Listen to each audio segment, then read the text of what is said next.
Yeah, I lost it there, bro. I'm here still. Yeah, but I lost the music sound. Yeah, I did too. I don't know what happened. Welcome to another edition of, what is it we calling this? Back to the Roots? Back to the Roots? Back to the Roots? Huh? No, that's the name of the... All right. You want to start over? I'll end this shit and send you a new link.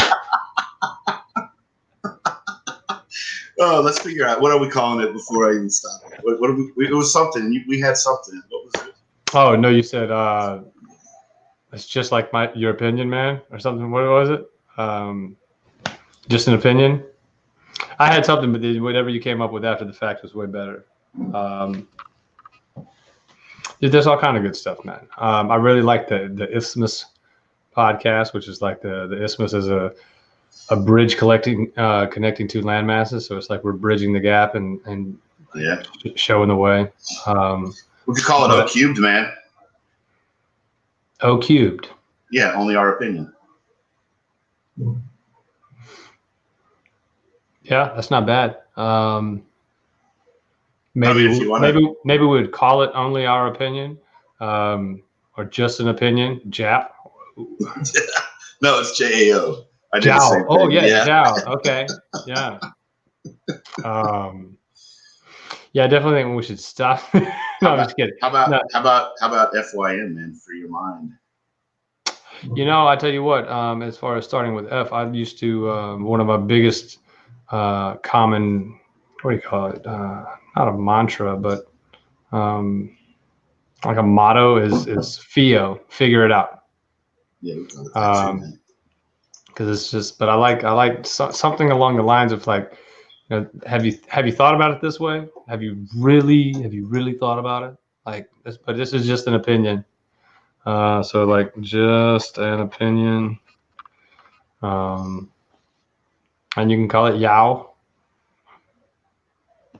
The Yao podcast, just an opinion. And people are like, oh wow, these guys they're hip. we could call it mm-hmm. Mm-hmm. No, mm-hmm. My holy mantra. Mm-hmm. That's not bad. That's not bad. Would we actually divulge a mantra to the people? Could we have a different mantra, or would it be the same one? Do you meditate? Do you use mantras? I try to. I hear something. What the fuck's going on back there? It's just gunfire, dude. You live in the hood. Oh no, that doesn't bother me. It's the quiet sounds that are just disturbing. Why are there no gunshots? Yeah, why is there silence? All right, so I don't know. What are we going to call it, man? I mean, it was a water burp. Yeah, because that's a thing. Yeah, it is, dude. Drink 5 gallons of water real quick and see what happens. How about you drink 5 gallons of water, buddy? Oh shit.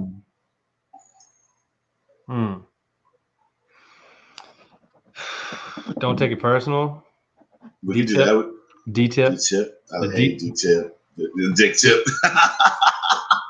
The D-tip podcast. Oh, just the D-tip. Don't take it personal. Yeah. Just don't take it personal, man. I think that actually, I like that. That one's good. Oh, where'd you go? Oh, where'd you go? Oh, Ben.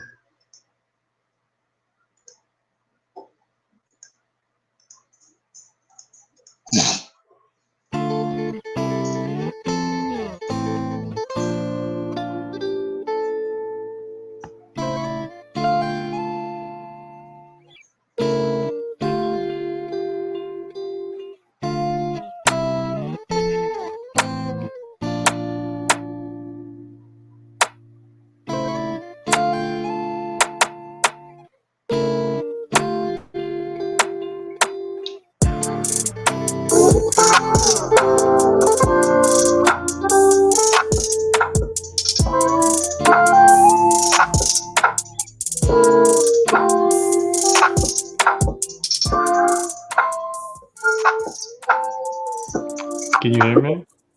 I can. I made the music work too. Yeah, I'm not sure what happened, man. I may need to restart my browser. Camera just got disconnected. Yeah. All right, I'm gonna refresh my browser and see what happens. I might lose you, but I'll be right back in. Oh boy, this is a good time. Getting this shit figured out.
G presents for all you gangsters across the world.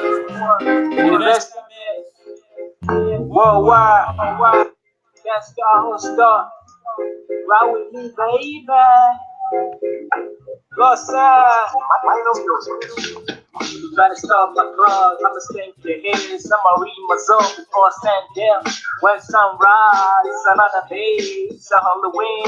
With my G's on the go, we are high, yeah. In the studio, feeling all fuck. Both these in scary mode. I'm the All right. Kill the music. Yeah, that was weird. I think my camera hasn't updated. Wants to do. It's like, hey man, I'm freaking out. Yeah, you know what we could call it? I just had a genius idea because it'll help us like hit all the fucking search terms. Hit it. Let's call it basic instructions. Bye. Oh. This is the Bye podcast. Oh. Bye pod. Dude, that's not bad. That is not bad. Can you still see me? Nope, no source selected. Choose a camera source from the drop down on the left. Oh, you can see that. Oh, badass. Oh, that's great. That is great. Okay. There it is. Okay. So that means any flickers on. Oh, that means I should be able to do. All right. Left hand is up. That's your right hand. Now it's your left. Oh, your left hand is up. Oh, yes. Okay, I just got this camera fucking figured out, my brother. You know what the beautiful part about this is, man? Tell me. Shit is all fucking live. Exactly, dude. Oh my God. Because we are alive. We are blessed. We're all connected, man. And we're like mycelium in a mushroom. We're all fucking connected, bro. The birds. Oh, when I talk over you, you're cutting out. Shit. Yeah, well, we're saving bees, man. We're saving bees? Yeah, for mycelium, we're saving bees. That is accurate. Mycelium has been proven to prevent bee colony collapse. If you don't believe it, go ask Paul Stamets. That dude's a mushroom genius. Yes, he is. Absolutely. Welcome to the Bi Podcast, the Bipedal Podcast. Basic instructions, man. This is how you live your life. This is what's up. For those of you who may currently or have in the past worked in customer service. So we're going to focus on today because old Nicholas got a little customer service story. Hit us with your best shot. Yeah, dude. So I have to fucking go get like a suit. I have this work thing that I have to actually dress up for, right? And so I go. No, it's not funny. No, go ahead. I'm not laughing. I go to fucking Men's Warehouse, man. If I walk in, You'll love the way you look. I guarantee it. oh, Jesus Christ. I walk in and fucking Roger walks up. Hey, how you doing today? I'm like, oh, dude, just looking, oh, well, come on over, blah, blah, blah. What are you looking for? I'm looking for a suit. And I tell him right up front, I tell him my fucking budget. Like this, I'm trying to, like, what's your clearing shit? I'm not in here trying to spend fucking Ralph Lauren money. I need, like, fucking, like, Kohl's fucking outlet style type shit, It's one time use. He starts pulling off fucking suits like, oh, this one's $5.99, but we can get you a free shirt and tie. Oh, motherfucker. So I'm like, no, like I need to be under 200. So he pulls another one off, and I'm like, hey, that's nice. Okay, so like let's talk. And he was like, yeah, $4.99. I'm like, I don't think you get it. Like, I don't think you understand. I said very clearly 200 and under, right? So he pulls another one off, and he fucking says, here. And I was like, all right. So we're under 200. He was like, well, $3.99, but I'll get you the shirt and tie as well. And I'm like, no. He's like, okay, well, I can do it for $2.99. Okay, I'm fucking out. So then I drive to Kohl's, to fucking Arlington Coat Factory, to another fucking Men's Warehouse, hoping to blow people off and just look for myself. Waste 4 hours of my fucking day. And I'm hot. I'm pissed. You know how you're like fucking angry as shit. I'm taking shit out on my daughter. I'm taking shit out on my wife. I'm fucking mad. Like, don't talk to me. It's like, I'm mad. So I go to bed and I'm like, fuck it. Well, I'm going to go to fucking Men's Warehouse in Palm Beach Gardens again tomorrow and hope that Roger's not there. So I walk in and there's this guy, Antonio, there. And he's like, hey, what's going on? I was like, yeah, I'm just coming to look, man. Just, really see the fucking suit, like one-time event. Like, I'm just going to like browse the clearance section, whatever. And he comes over and he was like, all right, so how about this one? And he shows me like 3 different suits. And I was like, well, how about that one right there? So I take the suit, I try it on, fucking clearance for $149. It needs a little alterations, which can be like $30. It's gonna be like $30 for the alterations. 2 weeks alterations usually. This dude's like, look, man, no worries. When you get it by us at Thursday, he's like, I got you. So do all that, go to ring it up. Lo and behold, the motherfuckers can discount even more than $99 when he rings it up. You know what I'm saying? He fucking brings it up, 135, 40 after alterations and everything. And yeah, you know what I'm saying? So like, I fucking, okay, let's do this. And it had me sitting back thinking, and I know that maybe some people aren't going to like what I'm about to say, but I'm going to keep it real. I don't like dealing with white salespeople.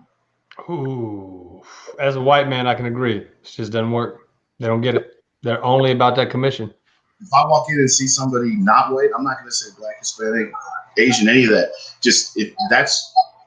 They're more, it's just more direct. Like I asked the guy at the end, I was like, man, look, like this was 10 minutes of my time. I wasted 4 hours yesterday. I was like, this is what it's all about. Like, yeah, you come in, I ask you what you want, you tell me what you want, you tell me what your price range is, I make it happen, you go home happy, I go on to the next customer. Why am I going to waste your time and mine? I'm like, see, why don't people get that shit? It's so frustrating. Like, indeed, it is. Yeah. I want to go fucking find her right now. Well, you need to take your receipt and like they got to have some kind of online like fill out our customer satisfaction thing, and then like fill it out for Antonio as being absolutely fantastic, and then when they have a comment about what can you do, blast Roger a whole new fucking set of face and teeth and fuck him up, dude, make him unrecognizable, just blast his ass. That's the only way they're ever gonna learn, man. That's the only way. I'm not gonna lie to you, like the same brands that Roger was showing me, that's one of the brands that fucking I ended up getting. So you just have to listen to your customers. That's the part that pisses me off is, guess what? You could pull out $1,000 suit, but a 10% commission on zero is zero. Zero. On 150, at least you got paid today. Roger's back home beating his dick trying to figure out why his wife's leaving him because he can't bring no money home. He ain't even beating his dick because he can't afford lotion because that motherfucker's making zero commission. His internet then got cut off. His girlfriend left him weeks ago. Right. Roger just sitting at home by himself like, what the fuck am I doing? Right. But I mean, it happens every fucking day. I deal with some. I mean, overall. Real quick. In my opinion, that's the difference between somebody who's there for the money versus somebody who's there because they give a shit. Because I've been in customer service and I give a shit. And I've never been about the money. I think, we've talked about this before, you and I. What I'm doing right now, I currently work with Georgia's first and currently only certified organic poultry farm in the entire state of Georgia. First and only. Dude, I'm telling you, boneless, skinless chicken breast currently for us because of our prices, $15.50 a pound, dude. It's ridiculous. The prices are so expensive, but the quality of the meat is amazing. I'm hardly making a livable wage working 4 hours on a Saturday, but I wake up excited to go to work because I know that I believe in the product and I'm helping people change their lives. And I'm not out there. I'm not getting paid on commission. I'm getting paid by hourly. So I'm out there busting my tail, not for money, not for a commission, but because I believe in the product and I know that I'm helping people and I'm educating people. So in this scenario, despite the fact that I am Caucasian, I am the Antonio and not the Roger. I get you, man. And race is race. But at the end of the day, there is the standard of each group of people, whether it's a race, a culture, a religion, any of that. And then there is the outlier. And the outlier is not an outlier. In the long scheme of things, that outlier is not necessary. We don't see them as the outlier from the race. We see them as the normal of an actual fucking human being. Yep. And that's the problem is most people have lost what it is to be a human being. They're caught up in the day-to-day and the hustle and bustle. They forget the customer service. They forget the person that they're talking to, and all they see is the money. And I'm going to tell you right now, the day that you decide that the money is more important than the person standing in front of you, you sold your soul, man. That's it. You're exactly right. As soon as you start showing up because of the paycheck, because you have to have the money versus showing up because you enjoy what you do, you've given in, and you're part of the problem at that point. You've given into the matrix and you've taken the wrong pill, and you might as well just start over. Like, quit that job, go back to school. Get a part-time job doing anything else. Find something you want to do. Don't go to work if you're unhappy and miserable. You spend more time at work than you do with your family most of the time, especially if you're working overtime, 10, 12 hours a day at a place that you hate. You are living in hell by choice. Don't do that. Don't do that. You've created your own hell. Fuck that shit. That's it. It's for real, man. It's for real. And I think that I tell people every day when I do interviews at work, I say, like, if you don't love this, let's not go further. If you're coming here just because you got to pay your bills, like I promised, there's so many better ways. I don't care. Like, you could go buy groceries.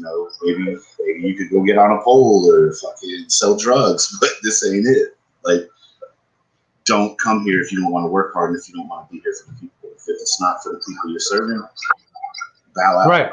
Right. You may have to work, but you don't have to work here. I mean, when I used to be a warehouse manager for a pretty large electrical supply distributor. And I used to tell people that all the time, dude, seriously, if you're not happy here, if you don't like this, go find something else to do. We don't pay that well. We work long, hot hours, and you can't leave until the work is done. If you don't like this, you're killing yourself. Like, that's on you. Don't be mad at me. Don't take it out on your coworkers. Don't show up late and do a shitty job because you're unhappy. Figure out why you're unhappy, because you don't like your job, and do something about it. Go get another job. Right. It's that easy. That's it. Now, that being said, I don't think our public school education, the school system in general, teaches children how to be adults. We don't give them the advice they need on how to write a resume, a cover letter, how to present themselves to get a job. What's going on, bro? We're going down the rabbit hole. Is that a good thing or a bad thing? That's a great thing. Proceed. Oh, word. Because like I'm trying to look at the camera and I see out of the corner of my eye you going like, yo. And I'm like, what is this? Like, am I supposed to be looking at him? I thought you were drinking for a second and like you're holding your cup up and I was like, is he chugging his water? That's why he's burping. No, that will be for everybody out there that's watching the inaugural episode. This will be, yeah, okay. I'm just gonna do this because it works. Rabbit hole time, man. Fucking rabbit hole. But you call it the rabbit hole. I call it, man, speaking my truth. This is my life experience. These are the things that I've gone through that I know resonate with people because it resonates with me when I hear it and I hear people talk about it. I hate to see people unhappy. Like those same people, man, that I was talking about that I used to manage. Like they're not just angry at work. They go to church and they're angry and they blame other people or they blame their God or they blame whatever. Or they go to the grocery store and they're mad at the person behind the counter and they're mad at the person in front of them. They go to the bar and they get mad at the bartender, the person sitting next to them. They're not getting the right service. Oh, that guy's got a girl and I don't. And I'm mad at him. No, it all stems from you being unhappy with your life choices. It's on you. Yeah. As soon as you get people out of your way and realize that everything you've done in your life is because a product of decisions you've made, it gets a lot easier. Yeah. Indeed, because at the end of the day, you've made every choice. No one can make choices for you. They can influence you and this, that, and the other, but you have to make the choice. So if you are in a job that you don't like and not making enough money and living with people that you don't like in a part of town that you don't like in a house that's falling apart, driving a car that's a piece of crap that you bought, you made all those decisions. Like you can't blame somebody else for that. That's all on you. Don't be mad about that. Realize it and optimize your life from there. Figure out what you didn't do that you could have done better, or figure out what you did do that you just weren't fully informed and educated on. I've had jobs that I didn't like. I took a job working for a bank one time and just worked there 6 months before I realized that most banks are full of evil people. Yeah. Their purpose is to prey off of others. It's to offer a loan to get you out of a situation just to put you in another. I mean, you hear commercials all the time. Well, consolidate your debt. What's on the action? You're not taking anything off my plate. You're just adding another percentage on my plate. It's a joke. It's a joke. Look. I mean, it happens all the time. We constantly blame other people for our position in life. We constantly look for somebody else to be at fault. And we always are out there with a bulldozer trying to push people out of our way. When in reality, the only person that's in our way is us. It's all up here. It's all up here. And I agree with you 100%. I've been there. I've been that person who is mad at everybody else for my own wrongdoings. Water burp. No, that was a greasy hamburger burp, for being honest. But it was a greasy, grass-fed, 100% USDA organic, $12 hamburger with that wasn't even the bun. There was no bun. There was no veggies. That was just a $12 piece of meat. And I wonder why I have no money, because I eat nothing but organic and pasture-raised. I mean, I feel better in the morning because of it, but Lord have mercy, it hits you right in the wallet. Yeah, boy, it's good. Just can't take it with you, man. I'll tell you what, that burger, you can take that with you. Yep. You take it.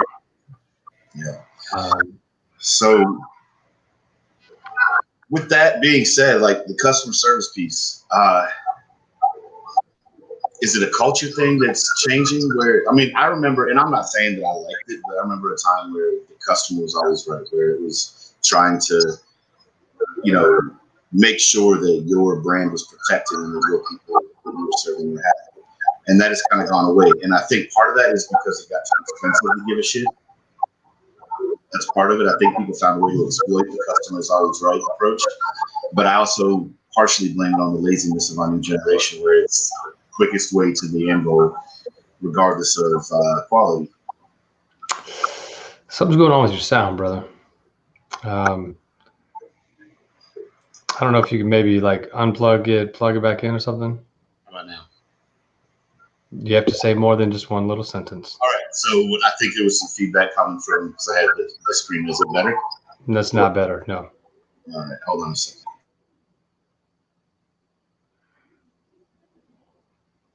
But I agree with you. There have been places and times where I worked at places that the customer was always right. And like, you almost lose your job for telling a customer, like, no, we don't do it that way. Like, whoa, no, yes, we do. Ben is now fired. Yeah, that's true. Is the sound better? Look, marginally, yes. It's still having a little bit of feedback or echo in it.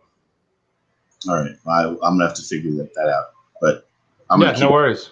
So, yeah, I mean, we try to keep people happy. You know, I know that there's corporate bottom lines to hit and everything, but I can't help but feel like it's also the people that are delivering the customer service. I think it's a product of poor training. I'm not going to put it all on the person on that one. I think it's poor training. Companies are so quick to get people on the front lines. I can tell you at my job, we do the same thing. You hire somebody, here's 2 weeks of watch me, and then it's like, all right, go do your shit. And if you fail, then we're going to start documenting that, and we're going to start, you know, holding you accountable through discussion records and, you know, moving on towards termination. And at the end of the day, have we really provided you with what you need? Like, did you ever actually sign off saying you understood what we were doing? Or did we get in such a hurry to get you out there because we were short staffed and it's easier for everybody else to take a little bit of the burden off of themselves by placing it on somebody new and expecting them to basically have come into a new company with a wealth of understanding that people that have been there for 10 years have, you know what I'm saying? But I still say like the new generation is lazy as shit. I'm not backing down from that. Yeah, they are, but the school system and the role models that they have, we're teaching them to be lazy. They don't have good role models like we used to have. You know what I mean?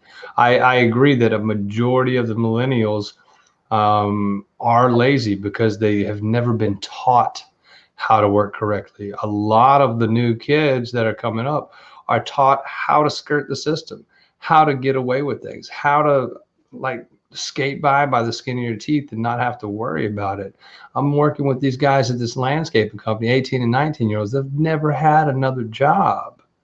And I'm working with them and just taking the time to explain to them, hey, tell me what you're doing and why you're doing it. And then tell me what I'm doing over here and why I'm doing it. And when they can't explain it or they explain it in incorrect terms, I go, well, you're not wrong, but look at it this way. And when you say it in a way that they understand and that they've never heard anybody say before, they go, I mean, you can see the awe in their face and they're just like, I get it. And all of a sudden, an 8-hour workday turns into a 6-hour workday because they're more productive. But if you're not going to take the time to train people and give them the resources that they need and the understanding and the knowledge that they need to do their job correctly, I don't know what you expect from them. When we were coming up, Nick and I, you could do, what was it called? VOTEC, vocational technologies, where if you didn't want to go to college, you could go take courses that would prepare you for work and for the real world. We had wood shop and we had, legit classes. Nowadays, they don't even teach cursive. They don't teach you how to balance a checkbook. They don't do anything to get you ready for the real world. What they do is they push you through because this education system is nearly for profit. And if they don't graduate enough people each year, they don't get funding. And if they don't get funding, then the teachers can't get the money. Now, therein lies another problem. Teachers don't get paid enough. Yeah, right. Drops the microphone. Boom. It's true. Look, let me just kind of expound on that a little bit. I've got a coworker. She's probably, I don't know, I'd say maybe in her late 40s. And she's got a daughter that's 18 now. She's going off to college. And part of her college was she needed to get a job. And so she went and got a job. And what was that? Okay, so she got a job. I figured something out there. Yeah, but she got a job and it was at like a retail place. The underwear people, Under Armour. That's who it was, Under Armour. All right, so she got a job at the underwear people. Because I was like, Hanes? Fruit of the Loom? Under Armour. Those underwear people. Gotcha. Yeah. So went to Under Armour, got a job. And so I checked with her because like she had called when I was driving around with this coworker doing some like account management type shit. And so I asked her like last week when we were out again, I said, how's the job going for your daughter? She said, oh, it's going great. Like, you know, they hired her, everything's great. She loves it. And she goes, it's funny though, because she doesn't know. I can't say this without laughing. She doesn't know how to count change, man. She has no idea how to count change. So in order to make sure that her fucking till balances, her mom was like, well, how do you make sure you're not short on money? She's like, I just give them a little less coins because nobody counts their coins. They just count their bills. So like if she owes like, you know, $9.84 and change, she'll just give them like $9.50 and be like, peace out. So I'm like, wow, like that is, and the crazy part is that's Common Core math has become so big, but like that's what Common Core math is teaching. Like the quick, you know, it just average the shit out and hope that it works. She's like, yeah, Mom, so my drawer's never been short. Well, no shit, because fucking changing people. All right, technically, I found this out recently. Common Core is actually, they're teaching kids how to give correct change instead of actually teaching them proper math. In that, they teach you to subtract by adding. So gay. I mean, so wrong. We grew up in a time where it was okay to say that, but we both are aware that it's not okay to say that anymore. But it's hard for us to change the lingo and the dialect. I mean, I will take this moment to apologize. I am definitely not homophobic or have any, you know, ill will towards. I have, you know, my apologies. That's all I can say is that was wrong. It was bad. Almost as bad as cheating. Yeah, my bad. That's my bad. That won't happen. And I mean, but seriously, it's like if you got 52 out of 104, then you have to add up 52 to 60, and so you have to have 8, and then 60 to 100 is 40, and so and then up to 4 is 4 more, so you have to have 8, 40, and 4, and that's how you show your work to prove that it's 86 cents change. What? Yeah. What? I said 86. I meant 40, 48. Whatever. You know what I mean? I don't have the paper in front of me. I'm just talking off the top of my head here. But you're right. You did right. 8 plus 4 is 12, and then 50 plus 40. Exactly. Right. Versus 104 minus 52, and you get that. Yes. Yeah. I'm even writing it out like I would do it back in the day, and so apparently, if you don't show the work in that fashion, you miss that question. You will fail the test if you don't show all of those steps of addition for subtraction. And my politically correct statement should have been, that's so Nazi. Yeah, but it's not even Nazi. It's so backwards. And the problem is that any word that you try to replace now, backwards, Nazi, whatever, if the word that you originally said was gay, then it's easy for people to correlate that you think that being gay is Nazi or backwards or whatever. And that's not the case at all. What it is that when we were coming along, that terminology was used in a way that was not derogatory towards homosexuals. It was used as a word as derogatory towards things that you just didn't like. Things that were awkward or queer. We used to play a football game in school on the playground called Smear the Queer, and the queer was the person with the football, and that could have been the most athletic person on the playground. But no, the underlying tone is the queer had it all. Okay, now you're just trying to be PC, and it's not working out for you. You already dropped the G bomb, and you're not coming back from that. People hate you, and we can never do this podcast ever again. But I'm the guy with the red X across my face. Exactly. But at the same time, as soon as you said it, you realized it. And as soon as you realized it, you apologized for it and you tried to correct yourself. You know what I didn't do? I didn't try to use the excuse like, no, that's not what I meant. I have gay friends. Exactly. No, right. I have a gay friend. I'm friends with a gay.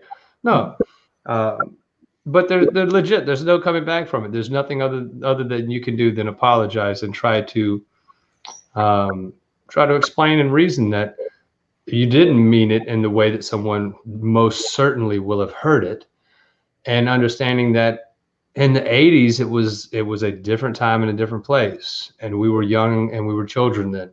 You know what else? I mean, there wasn't even the internet. There weren't even flip phones, much less iPhones. You had a brick that was attached to a bag that had to plug into your cigarette lighter in your car. You know what else? No publicity is bad publicity. Tell that to anybody that's been canceled. Tell that to that dude who got a job for Saturday Night Live for like 3 days before they canceled him. That's the beauty of independence. Right. Go ahead. What's the beauty of independence? Oh, you mean the fact that you can't get canceled because you're independent? Can't get canceled. Ah, right on. But at the same time, You're still wrong. there's a difference between saying a slur or saying something out of hate or doing something menacingly versus no shit, and you're gonna take this the wrong way probably, but then just being ignorant. And we're fucking dummies. You and I, most of Americans, most of people around the world are ignorant, dumb people. Yeah, We're trying to be better. We're trying to be more progressive. We're trying to understand and realize that these simple words that don't mean anything to me hurt people. And I'm not trying to hurt people, so I'm trying to understand that the words that I use have meaning. And so I'm trying to be more purposeful with my words, as are you. And we're trying to be aware of what we're saying, but we're still going to falter and we're still going to say the wrong thing. But we're not above being willing to apologize and admit when we're wrong. And when people don't get forgiven after they've apologized, that's fucked up, man. That's real messed up. Yeah, I get it. So what I had meant to do, honestly, was kind of lead this conversation in a different direction. And you had kind of touched on it when we were talking about the customer service piece just a little bit. When you digressed a tad bit into like, culture and the schools and the rabbit hole, yeah, that fucking in the sense that it's really just awkward the way things turn out sometimes, you know? And we have to know that we're doing it for the people we're doing it for. And where I was going to take that from that point was our next topic, and I didn't know if you wanted to launch us off on that, was the track from Dax, Dear God. And I know I shared it with you, and I wanted to kind of get your take on it because we haven't talked about this yet, but it's funny to me, and I'll just kind of start the conversation off saying, I hear this song, and every moment of that song, what I was thinking about was the conversations we've had about what church and what religion is lacking today, and really being able to start something that breaks through the denomination, breaks through the Christianity versus Muslim versus Buddhism versus Confucianism versus Judaism, and what at the end of the day really is one God. I mean, you know, if we're created, it's not like there's 20 gods up there battling to take ownership of this creation.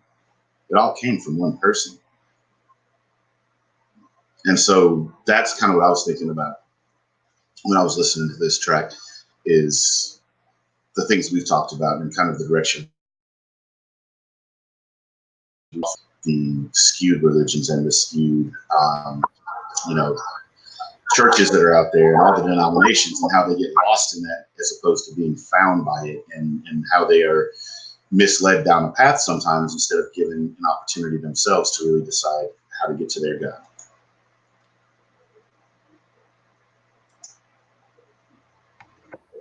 Word. Yeah. Man, it's even funny because there are religions out there that have more than one God. So when you say that there is just the one, that could even be insensitive to other people. But again, you and I were both raised Christian and raised to know and believe that there was just one God. And understanding that, and what the purpose, I think what you were trying to say is that there is a creator and there is a God, and there's not necessarily a different one for each religion, as much as each religion preaches and teaches about their version and their understanding of the creator. I agree wholeheartedly. Now this song by Dax, Dear God, is definitely from the Christian perspective. Oh, wow. What's up, guy? What's happening, brother? Also, I think me turning down my speaker sound, I think I might have been given a little too much feedback from here into my microphone.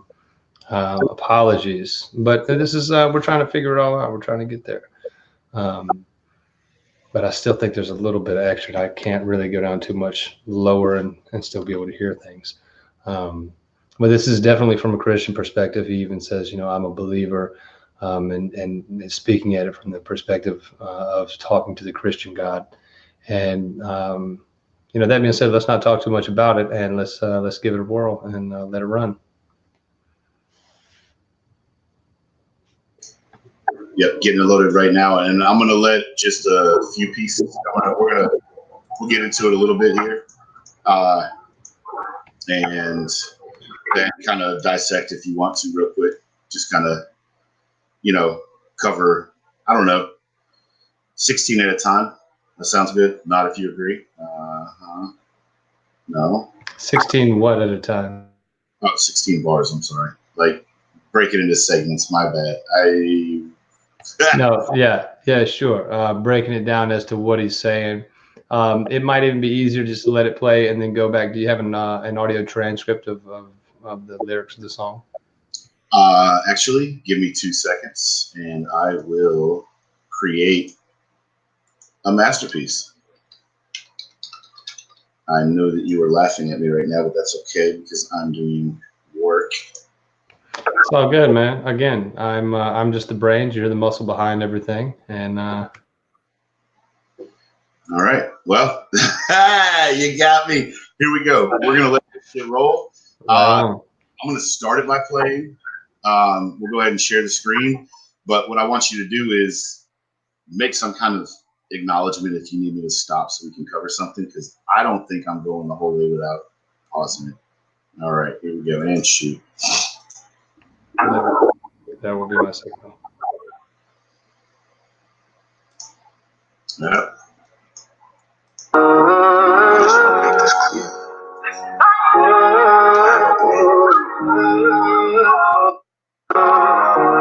Sometimes it gets hard.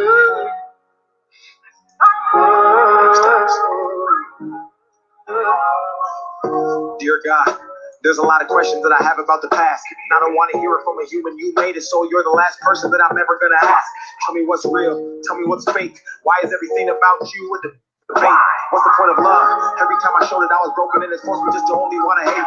Why is there only one you with multiple religions? Why does every conversation end in a division? Why does everybody want to tell us how to live, but they won't listen to the same damn message that they get?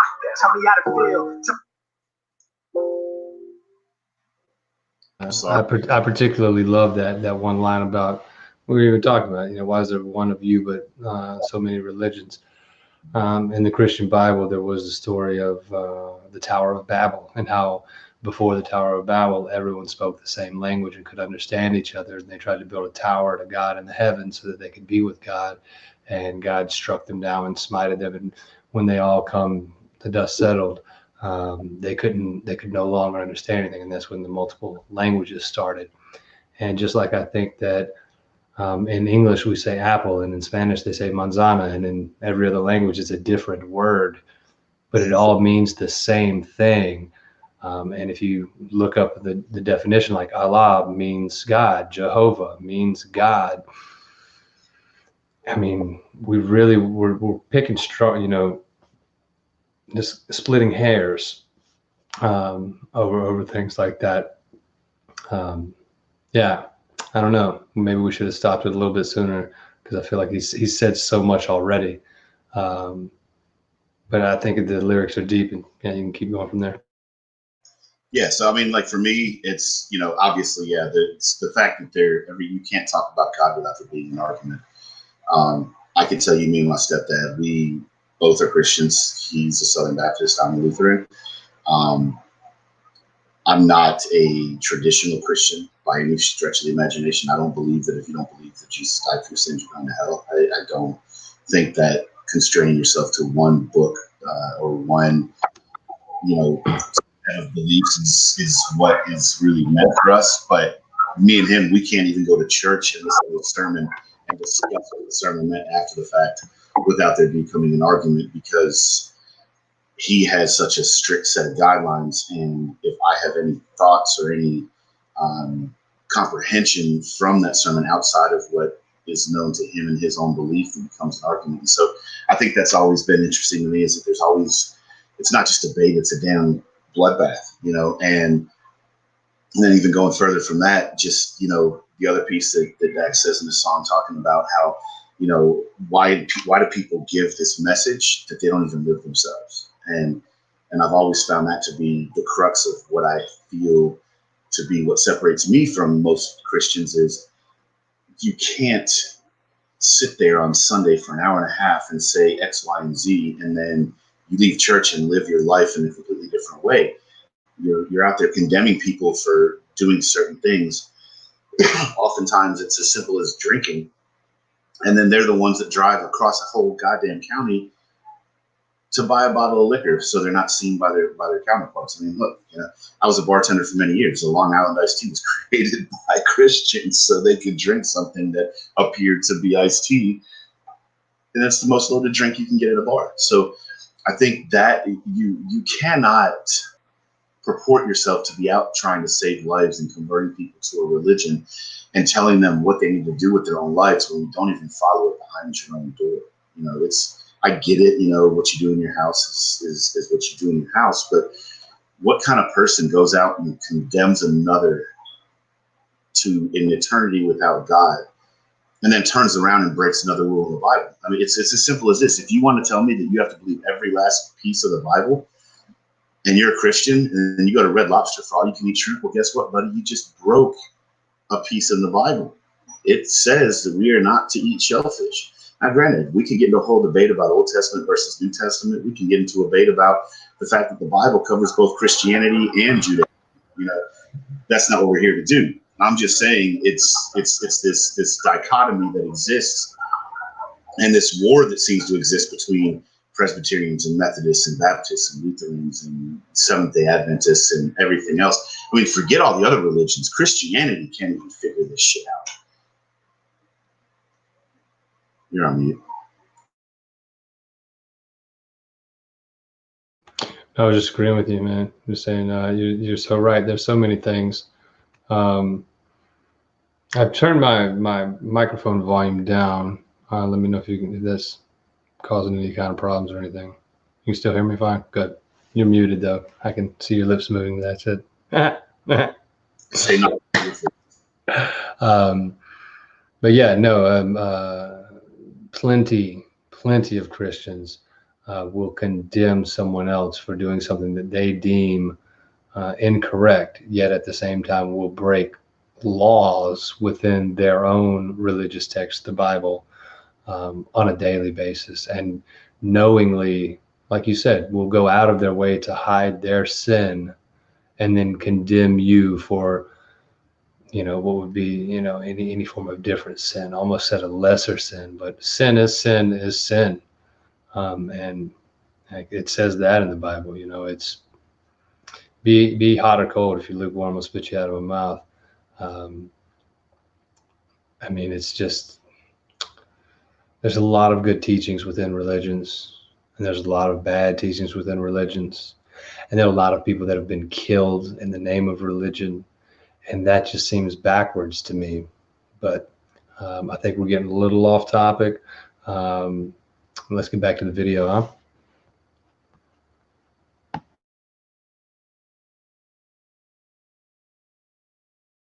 Can't hear, bro.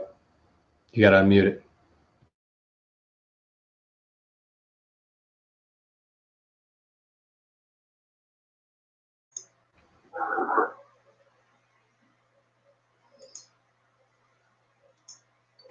Got nothing. We lost it. No, we're good. Here we go. Everybody want to tell us how to live, but they won't listen to the same damn message. Sorry, guys. We're still working out the bugs. This will not happen again. This is 100% on me. This is not on Ben. So blame me. Don't blame him. But the problem is being solved as we speak. Kaboom. Tell me how to feel. Tell me what's wrong. I tried to call. Pick up the phone. Pick up on my arm. Everybody said you coming back to man. Why the hell is it taking so long? Why do I hurt? Why is there pain? Why does everything good always have to change? Why does everybody try to profit off another man's work and destroy it just for monetary gain? Tell me, are you black or are you white? I don't even really care. I just really want to know what's right. They can say one thing, but I'm Dick, if I'm going to give you a signal, you're going to have to stop it, bro. What happened? Yeah, that we're just going to have to let it go and come back. No, that's part of my thing too, man. Like there are so many questions, especially as it relates to pain and suffering, and how can a loving God? This is something that I wrestle with regularly. How can a loving God allow there to be pain and suffering in His devout followers, like my mother who has cancer for the third time now? Like, she's never even listened to rock and roll music or drank or done any kind of drugs or partied or in any real fashion. How does she get cancer 3 times in a row? And now it's to the point where they're having to do stem cell replacement therapy in order to try and legitimately beat the cancer for the 3rd time. This cancer of the blood, lymphoma. It baffles me, and I mean, it's gotta baffle her and other Christians as well. When you feel like you've done everything right and you're doing all this, and sure, there's a lesson to be learned for someone, but that doesn't make it any easier. Yeah, I don't know. And I've been through this. So with my dad, he was born Jewish, basically. He wasn't a practicing Jew, but my grandfather's Jewish. And when my mom and dad first got married, before they even had us, they sat with the pastor that ultimately would marry them. It's the craziest fucking thing, because the pastor that married them ended up being the father of the pastor that married me and my wife. Like, go figure, we're in buttfuck Jackson, Mississippi, and Brandon to be exact. And this guy comes to the church down there to be a pastor, and turns out he's the son of the pastor who marries my parents. That's crazy shit. Shout out to Andy Siebert. Yeah, Andy Siebert's the man, and Andy Siebert's really what put me on this path that I'm on still.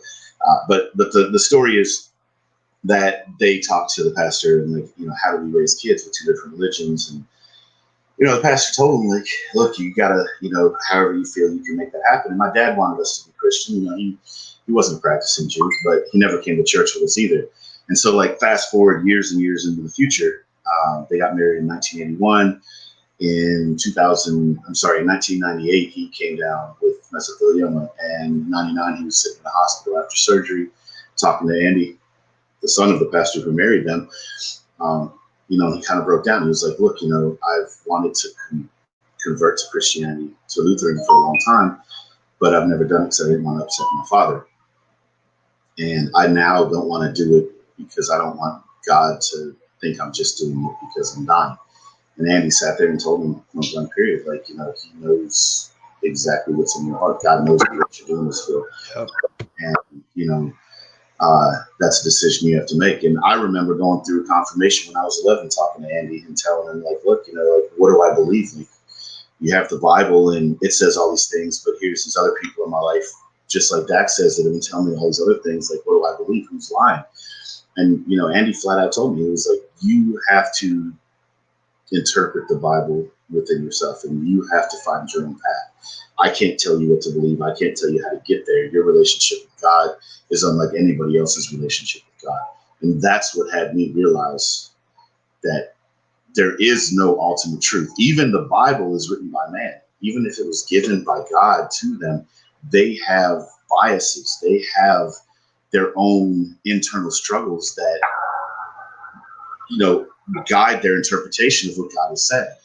And so on that note, the most common read version up until recently was the King James Version of the Bible, which was originally written in Aramaic, Sanskrit, something like that, that's been converted and translated time and again and edited by whomever was in charge at the time. People, you need to understand this. Man has had lots of influence on the modern day Bible. Do not kid yourselves. It's true. The two big points that I'll make on that piece is, one, the translations. If you take the word virgin from Aramaic and you translate it to English, there's no direct translation, but the closest translation is virgin means woman. It doesn't mean untouched. Number two, you have to understand that the way the original, not even the King James Version, but the original Bible, the books that they included, was determined by a man named Constantine, who was not a Christian. He was atheist, but he needed something to unite his soldiers against their foes. And so what did he do? He sat with a group of people to decide what scriptures to include and not to include in the Bible. And look it up. Look it up. Go look it up, and I will include links on this shit for you. But I'm going to tell you right now, one of the fucking books that they did not decide to include was the Fifth Gospel. The Fifth Gospel is reported to be written by Jesus Christ himself. Of the Gospel of Jesus himself, omitted from the Bible.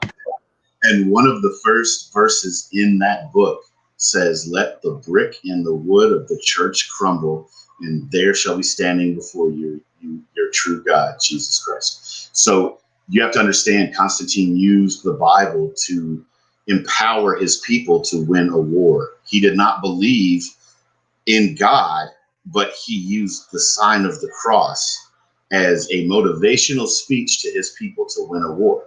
The original Bible was not just religious. It was a way to control the people in a governmental system to get people to do what the people in power wanted. Okay, so you have to understand, you have to search, you have to read between the lines. God says in the Bible, those who are meant to understand will hear, those who are not will not. Amen. And before we get too far off on that, we need to get back to Dex. But if anything that we just said to you is kind of conflicting and causing problems in you, understand that it has been proven that Jesus of Nazareth, Jesus Christ, was born in the middle of the summer, in the middle of the desert. He was not a fair-skinned, light brown, straight-haired man born in the wintertime. He was a brown-skinned, kinky-haired, dark-haired man born in the middle of the summer. Yet we praise and worship his birth, December 25th, because it coincided with the pagan, I forget what even it is now. It's been so long ago that I read this. But the church put it over the pagan winter solstice holiday that they had, so that they could have a competing holiday and prove that their holiday celebrating the birth of Christ was more dominant. Again, it's just like Constantine used it to command and control the masses.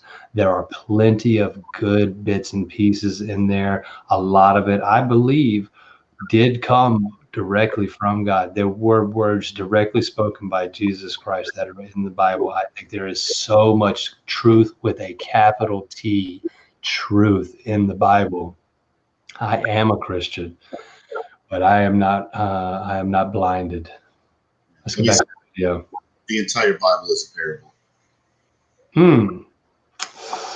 Interesting concept. I'm not sure that I agree with that 100%, but it's okay to disagree with people. It is totally okay to disagree with us. Nick and I don't agree on everything, but we do research and we read and we share what we find with others. And that is the key to success, people. Researching. Don't just blindly believe anything, no matter how good it sounds or how good it feels. Feels good, do some research on it. Make sure it's right. And don't get lazy. I am not the same Christian today that I will be tomorrow. Amen. Or the Christian I was when I got saved when I was a child. Correct. Amen. Back to Dex. Tell me where I'm going. Where is it heaven at? just hope this message greets you well. Had a dream that I was walking with the devil. Don't remember how it feels, but I swear that I remember the smell. Looked me right into my eye and told me everything I wanted could be mine if I gave up and decided to sell. But I said I'd rather die than get mine. Now I'm here, no fear, one man with a story to tell. Dear God, where were you when I needed it? When I fucked up and repeated it? When they set the bar and I exceeded it? My life is like a book that they've been judging by a cover, but I've never took the time to fucking read the shit. Had to stop there.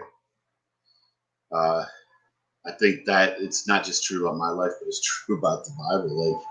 Like, I ask all the time where God was, and the one thing that I've always fallen on is the verse that you'll see in 1,000 murals hanging in 1,000 different hallways and 1,000 different buildings, where they say, I can't remember the whole thing completely, but it's basically saying, like I'm walking and I feel like I'm all alone, and I look back in the sand and there's only one set of footprints, and that wasn't mine, it was God's. And it's true. I can tell you that I don't notice it in the moment. Like when I call out, he doesn't seem to answer. When I reach out, it seems like nobody's there. When things get dark and I ask for help, they only seem to get darker.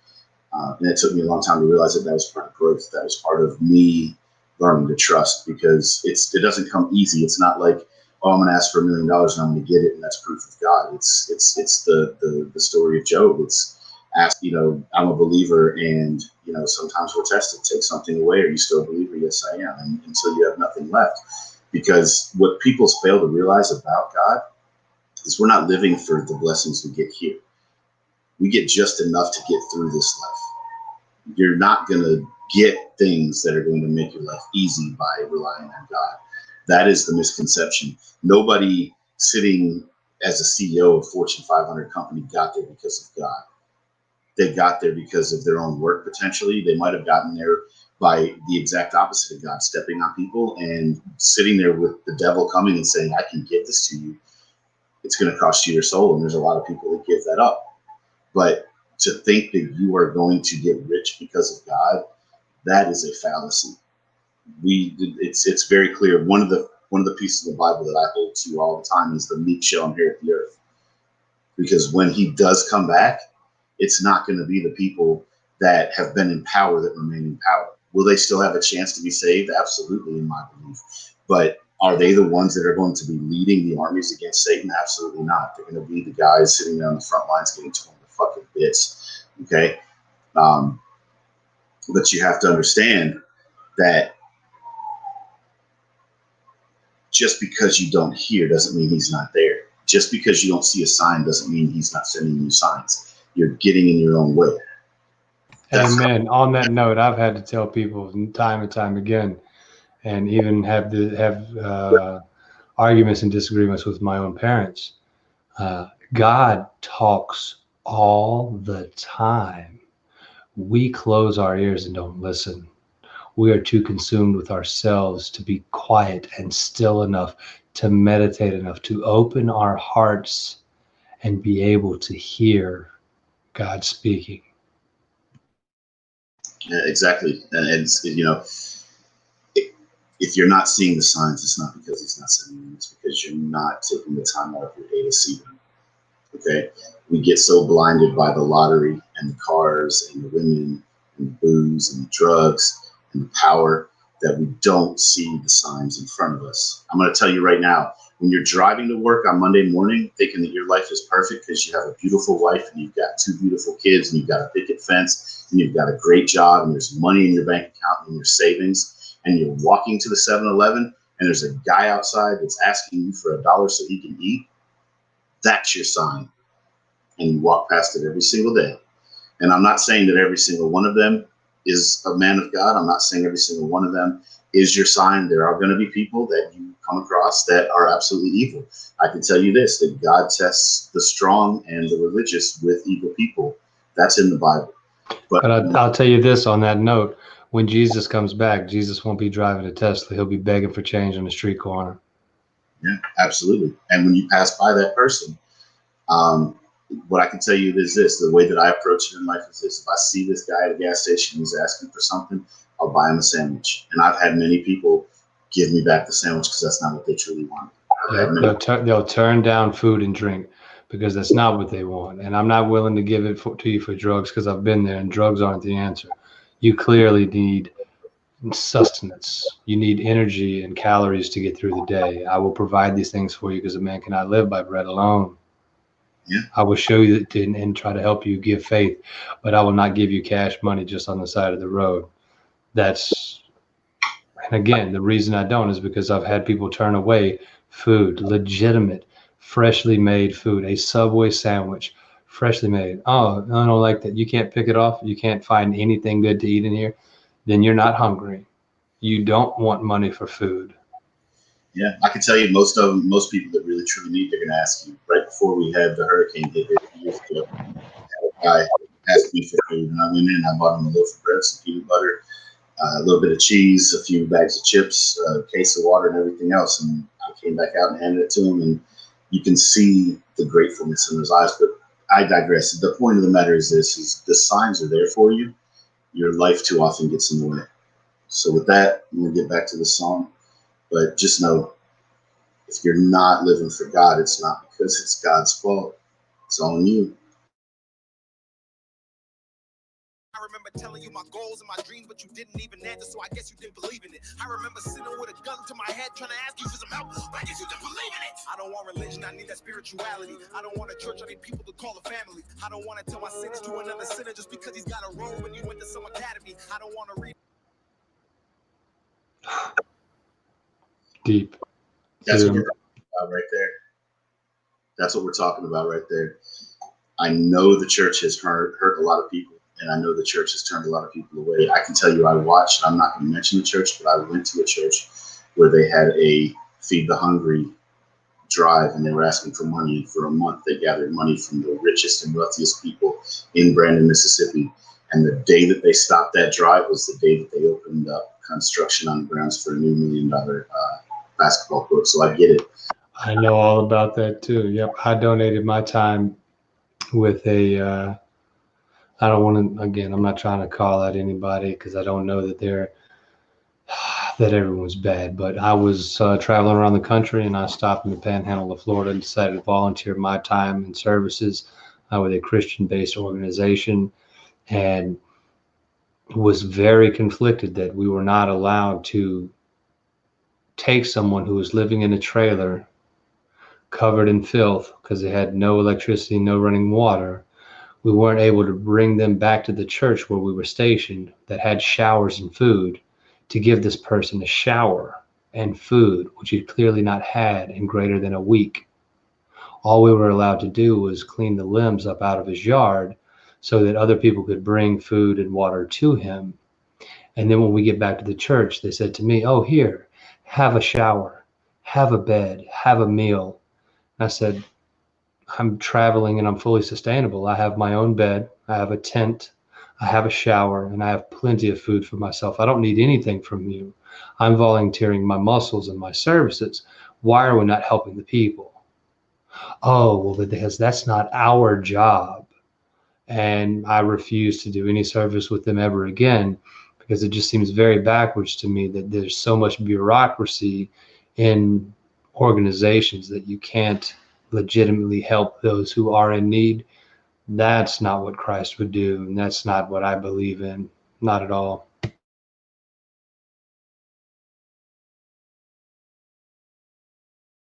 Read it in the book, I want to hear it from you. Don't want to learn it in my school because they hiding the truth. Don't want to talk about it to another fucking human being, and that's the only reason that I even step in this booth. Dear God, how do I take this darkness and turn it into light? How do I believe in the concept where I speak to a man I've never seen with my own two eyes? How do I know that religion wasn't made just to separate the world and create a whole sky just to keep us in these chains while the rich get richer and the poor pray to you and perpetuate?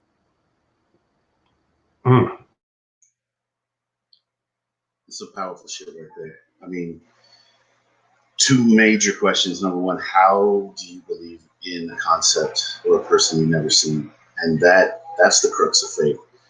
That is faith, indeed. That is faith. And that's really, I'll be honest with you, in my belief, that's all God's looking for us to do. It's not, like I said, I'm a Christian. I believe that Jesus died for my sins. But do I believe that that's the only true way to heaven? I don't, because there are babies that die without knowing that. There are cultures that die with never being exposed to that. There are religions that, if if that's the truth, then their entire religion dies. I think that God has presented himself in different ways in the different scriptures to different cultures throughout time. I believe that religion has grown more precise as science has identified happenings in our lives. I think, you can't blame the ancient Egyptians for believing in the sun. And you've got to explain these bright lights in the sky because that's all they knew. At the same time, I think the whole purpose of believing in a concept and believing in a person or a being you never see, it boils down to that faith piece. And I think that's what God's looking for us, is to identify in our own life and in the culture we have identified with, to grab hold of something. And then as you grab hold of that, you find the good in that religion. I don't think conversion is what God has in mind. I don't think that he believes we should go to other countries and kill people to convert them to our way of believing. I don't think he damns all Muslims to hell, but I also don't think that he's guiding Muslims to blindfold and drop people to their knees and spill their blood on sands of foreign countries because they're a different faith. I condemn wars of religion. I think wars of religion are the bad side of this, and it's what has turned off people so much, aside from the church. And I think that's what God wants us to do. We don't need a church, we need a family. We don't need religion, we need spirituality. We need to have that one-on-one relationship with God. And I'm going to tell you one thing that I've learned in my life is he is going to do whatever he takes in your life, good or bad, to bring you to the point where you have that relationship. He's not giving up on anybody. You give up on him, that happens every day. But God will put roadblocks in your life to guide you to him. And when things get as bad as they can, you're going to be faced with the fourth. And that's take the devil's hand and get everything you ever wanted, or take God's hand and probably go through more struggle, but be delivered. At the same time, I don't want people to get it confused and twisted that just because you're a person of faith that you will never be able to make money or anything like that. I believe wholeheartedly that if you are being called to do something that requires money to do such, that God will provide, and he will either allow you to make the money, put you in a situation where someone is able to donate the money, you're able to get in a fashion, you're able to get the funds that you need to do his will. I believe that wholeheartedly. There's no reason why you couldn't make $1 million just because you are a Christian, and just because you are a Christian, that doesn't mean you're going to get $1 million. But I definitely think that if you're supposed to have it, you will, and you'll do the right things with it. Yeah, and I agree with that wholeheartedly. I mean, I think even Dax is speaking to it here, where the rich keep getting richer and the poor pray to God to perpetuate a lie. That's a hard part that a lot of people deal with. Is this all just a creation of the government to allow the rich to get richer and the poor people think they can just pray their way out of it? But yeah, at the end of the day, God will provide for you. Are you going to be one of the top 10 richest people in the world? Hey, who knows? Is it a negative or an evil thing to have money? Definitely not saying that. All I'm saying is if you expect to grab a Bible, read a few pages, and pray to God and become a Christian, and you're going to be showered with gold, I hate to burst your bubble. It's not happening. Yeah, that golden shower may not turn out to be what you really thought it was in the first place.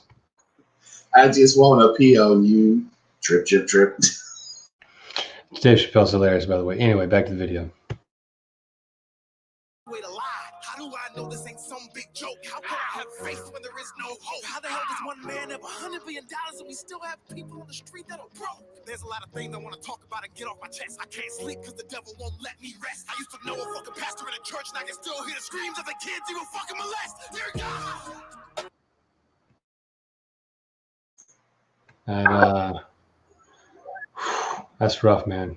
Especially as a Christian, how do you defend that all of the terrible things that have been done through the church? I can't condemn it enough. I can't argue against it enough. And I hate to think that my religion and my faith allowed so many innocent people to be hurt and damaged. It's absolutely disgusting to think about. And I don't know what the answer is, and I don't know how to word it to someone who is not of the faith to convert over. Like, well, you've got this, how do you explain exactly what he just said? I can't explain it. I can't even fathom that a loving God would allow that to happen. But again, just like my mom getting cancer, just like Nick, like your dad getting the cancer, there's a lesson in there for somebody. Maybe it's for the individual, maybe it's for the perpetrator, maybe it's for you listening. Maybe you're supposed to see that, and that's supposed to make you question and speak to something that you've never seen with your own two eyes. I don't know. I don't have all the answers. I have way more questions than I have answers, but I have faith. I'll break it down. I'm going to break down 2 quick pieces. So number one, I know for a fact that my dad got cancer to create hope in other people's lives. He ended up converting it to Lutheran faith. In the Lutheran faith, you get baptized as a baby. You don't see baptisms of grown people. It just doesn't happen. And he got baptized at 48 years old. And I can tell you that I know that changed lives. It changed my view of things. It strengthened people's relationship with God. The walks we go through are not for us oftentimes. They can be a growth for us to find a clearer path, but oftentimes it can be a proof of faith. For your mom, she's been a devout Christian her whole life. She's lived the right way. It is a proof of faith to other people. That is all it is. I know that doesn't seem like enough. I'm not trying to say that it is, but it's not fair. It doesn't even seem like close to enough, but that could be exactly 100% what it is designed for, so that other people can see that this woman has not given up on her faith and that she is still a shining beacon of Christianity. That's it. And it's absolutely true. And the second part I'll tell you is, we have pastors that molest. The Muslims have people that kill their religion. Christianity had the Crusades. Judaism killed the Christians' savior. It's throughout all of history, throughout all of religion. In Indian times, they would kill people to bring the rain. It's the ugly side of religion. And what I can tell you is this: is the pastors. It's like Dak said earlier in the song. It's like, how am I supposed to talk to a man that wears, this getup and went to an academy? How am I supposed to trust that? But you're not. It's not about the people of the church. It's about your relationship with God. It's not about believing that everybody inside those walls is true and just, because that's not true. We all have sin, including the people that are in power in church. Okay, they have their own sin, and as much as a pedophile stalks the playgrounds of a pre-K establishment, there are pedophiles that stalk the grounds of churches. And I'm not saying that it's right. I'm not trying to make an excuse. I'm telling you, people are inherently evil, and evil will seep into every aspect of life on this planet. It's how you react to that, and it's how you continue to seek out your path. I'm not telling you to go hug your pastor. I'm not telling you to believe. I'm not telling you to join a church. I'm telling you to create your own relationship with God, apart from the human sides of religion, apart from the human sides of the church. And if you think it's a good idea and you think maybe it's something that you would attend, if we were to form something in the Southeast, we have been talking for a long time about bringing a non-denominational, non-church-based service. Non-religious based, a church of love that speaks from any religious text, any text that preaches love, as long as you are willing to come with an open heart and be positive and be beneficial. There's power in number and there's power in prayers. And so when you can gather in the name of love, the possibilities are limitless. Comment in the comment section if that's something you would like to see and you are in the greater Florida, Georgia, South Carolina area. If you want to drive from Washington State to be a part of that, we need to hear the voice of the people wanting to do that. We would love to start something like that up. Comment, let us know if it's something you'd be interested in.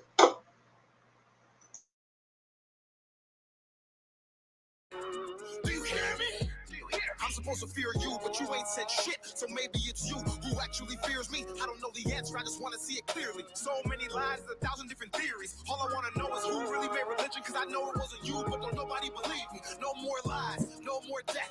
Bring back King, bring back X. Please, dear God, let their souls rest. Protect who's left and watch their steps. Dear God, I don't want to have to ask you again. I just hope that you know that I'm still a believer, so I'll end this all by saying amen.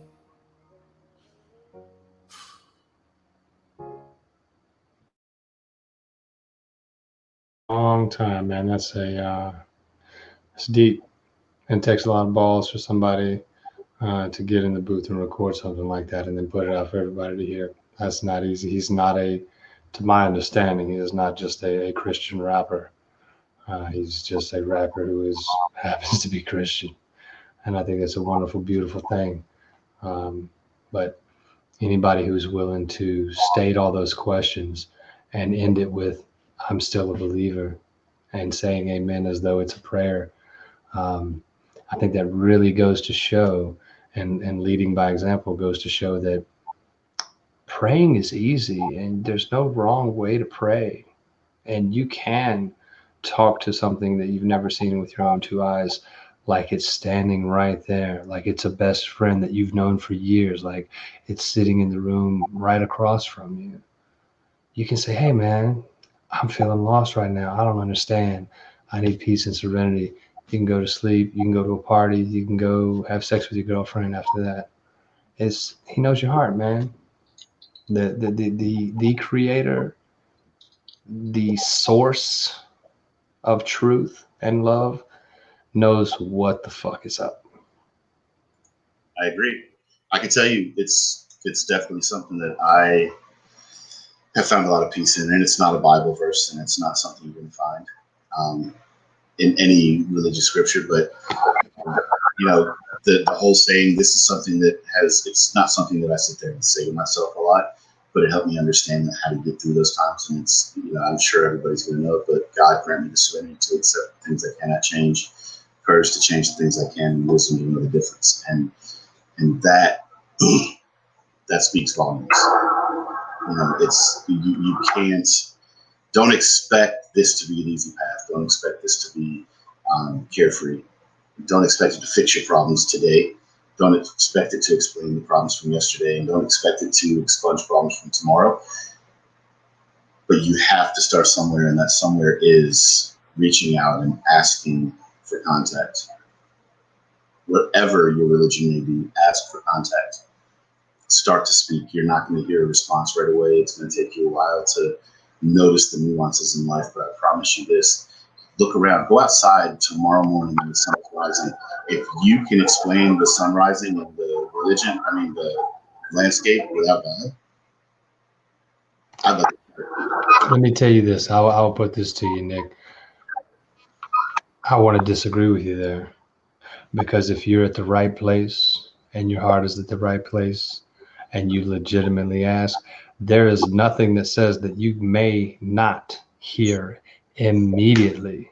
You could get out of, you could pray for an answer and have someone you haven't spoken to in years call you immediately when you get through praying, or in the middle of your prayer, or interrupt your prayer. There is no reason that you can't get an immediate response. But what he's trying to say, I think, is that if you don't get an immediate response, don't consider that a lack of response. You got to be patient. If you don't see the immediate response, it doesn't mean it wasn't given. That's where I was going. Is you may not recognize it.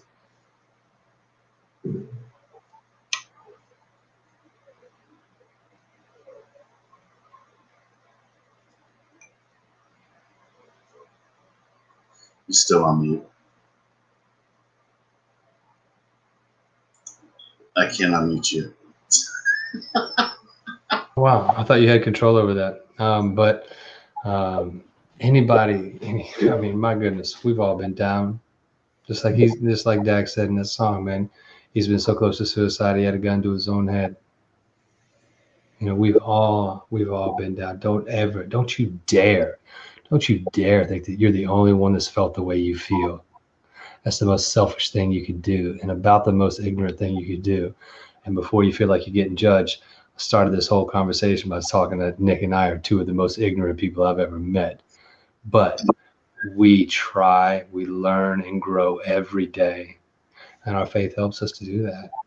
And while our faith happens to be in the Christian God, I'm not going to say that that's the only way. And I'm not going to say that that's your path, because you are on your path and you have to determine what's right for you. That being said, what's right for me? I don't go to a church, because the text that I read says that my body is the temple, and that the Holy Spirit is inside me, in my heart. Why do I need to go to a building, especially one that I consider to be full of hypocrites or liars or people that are going to judge me for how I'm dressed, or the fact that I showed up late, or the fact that they saw me playing rock music and drinking a beer at a club the night before because I like to play music and drink beer from time to time, or smoking cigars and drinking scotch out on a patio and using swear words. I'm on my path. No man can judge me. Tupac said that junk. Come on, bro. Only God can judge me. And we're not here to judge anybody, but we know at the same time we will be judged for every bit of this, everything that we've said.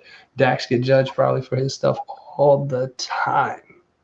Makes my faith stronger. Anytime I meet resistance, it lets me know that I'm doing the right thing and that I'm on the right path.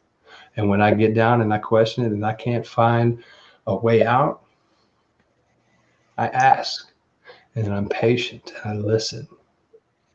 And maybe it's from a voice from the past. Maybe it's the only person from high school that I still talk to. Maybe it's from a family member.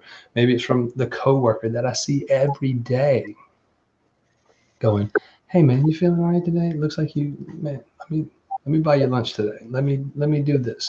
Let me pray with you." Any form of reaching out. It's deep, man. It's deep. Yeah. But if anybody out there is listening to this and you think that you're the only one that's felt the way you feel and that there's nobody who loves you, F that S right in the A, bruh. There are people who love you unconditionally that have never met you. I'm one of them. Hands down. I send out love and prayers to people I don't know all the time. Legitimately, Lord, be with those, even those I don't know.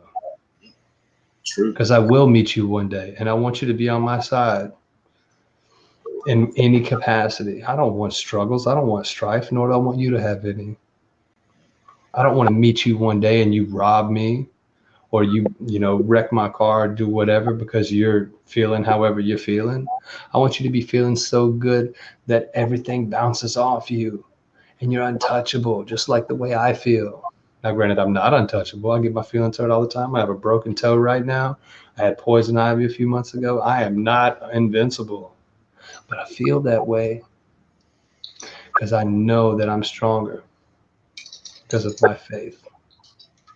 Yeah. That's all I got, man. Yeah, and I can just put a cherry on top real quick. I don't know. I always say this: fuck the dumb shit, love the fun shit, live your life for others. Peace out, guys.